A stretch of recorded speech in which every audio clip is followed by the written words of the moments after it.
Well, keep the spirit of the weekend fun going on. You're invited to walk along the beach, but this isn't just any walk. It's all about supporting the Down Syndrome Association of Jacksonville. That's right. We have our very own First Coast News, Lauren Rottencrantz. Don't be scared of it. You got it, girlfriend. I've always struggled with it. I apologize, Lauren, because I see you every day. And Lisa Veras, and of course, the star of the show here, Reed Veras. Welcome to First Coast Living. Thank you. Thank you so We're much glad for having to have us. Yeah. All right. So tell us a little bit about this annual event. So the Buddy Walk was the very first event that we got involved in when we had Reed. When we got his diagnosis, it was a after birth diagnosis. So we didn't know where to start, where to begin, who to get involved with, and so I contacted the DSAJ, and they invited me to the Buddy Walk kickoff meeting. So I went, and he was like 4 weeks old at the time, and really itty bitty, but everybody welcomed me with open arms, and we thought, well, let's do it. Let's do it. Maybe this will give us some hope for his future. And we did that event 11 years ago. Was our first Buddy Walk, and that event changed my life. I knew in that moment that with the sea of people going down the beach in their t-shirts and all the colors, I was like, this is such a fantastic celebration of these individuals' lives. Yeah. That's amazing. And this is Reed's Recruit. That is your guys' team, right? Is that your team? You see yourself, huh? That's exciting.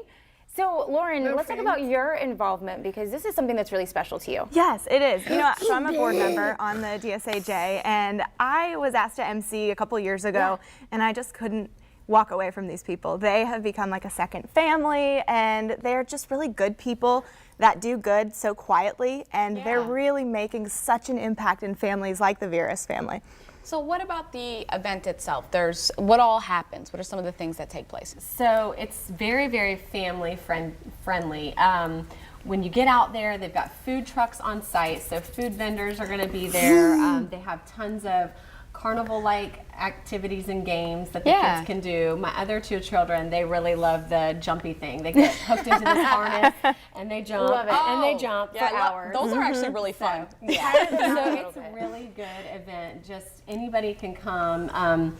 You know, we invite people to come and even register the day of the walk. Nice. And one thing too about this event is that, you know, Lisa has two other children that don't have Down syndrome, and it's such a great community event to get people that maybe aren't exposed to Down syndrome. You know, the inclusion message that we're all human, we all want the same things, we all yearn for the same fulfilling life, and so I think that's why this event is really great to be where it is too, right at the Seawalk Pavilion in the middle of Jacksonville Beach. Right. Now, Lisa, you said that this is now going to be your 11th one? This is our 11th one, because we did our first one before Reed had turned 1. So yeah, he was only 4 months old at the time that we did that. So is this something that you look forward to every year, like a staple thing that you have to do?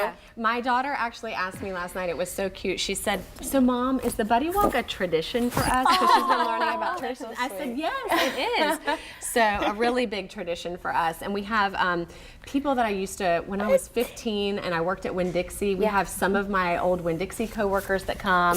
We have some of my old teaching coworkers that come. And then even people at my new, the job I've been at for the last 3 years, they've joined, and it's just so fun. Yeah. So how does an event like this really support families? Well, the monies that are raised from the Buddy Walk go directly to the DSAJ to support different things. Financial support for therapies, speech, occupational, physical therapies. Also, they have all sorts of social group programs too that are for some of the younger moms that just received diagnosis, and then it goes all the way up to some of the older kids.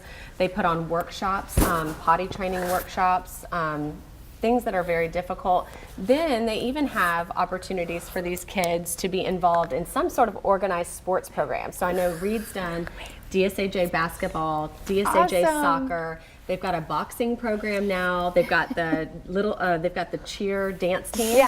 So there's just a lot of things that the DSAJ is doing for new parents that don't know where to begin, and then even us who are making it through the years.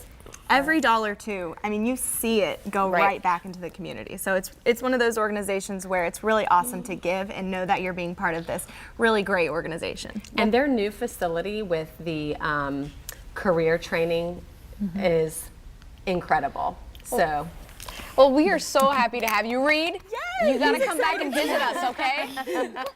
You guys can still register, which is the awesome part. So head over to our website, firstcoastliving.net, to catch all of these details again.